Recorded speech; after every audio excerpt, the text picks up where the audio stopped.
మొన్న ఈ ముఖ్యమంత్రి సైకో ముఖ్యమంత్రి అందరి నీవా నీళ్లంటూ హంగామా చేశాడా లేదా? వచ్చా నీళ్లు? అయ్యా ముఖ్యమంత్రి మా కుప్పం అంతా కొట్టుకోబోతా ఉంది, ఎక్కడ చూసినా నీళ్లే ఉన్నాయి, మునకైపోయింది, హెలికాప్టర్ పంపించి మమ్మల్ని రక్షించడానికి. అవునా కాదా? డ్రామాలు ఆడతావా? సినిమా సెట్టింగ్లు పెడతావా?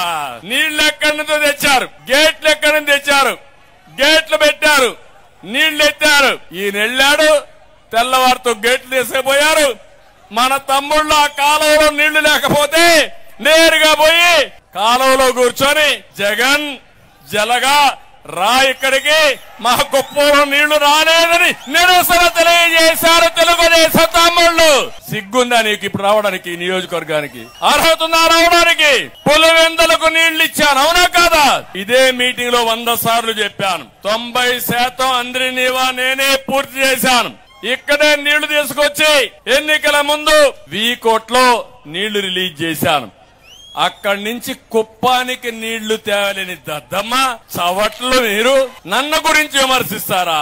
ఇప్పుడు చెప్తున్నా, నెక్స్ట్ సీజన్ లో కుప్పానికి నీళ్లు తెచ్చే బాధ్యత, అందరి నీవా నీళ్లు వచ్చే బాధ్యత, అన్ని చెరువులు నింపే బాధ్యత, పాలారు పూర్తిగా భారించే బాధ్యత, ప్రతి ఒక్క ఎకరాకు నీళ్లు ఇచ్చే బాధ్యత తెలుగుదేశం పార్టీ తీసుకుంటాం, మిత్రపక్షాలు తీసుకుంటాం.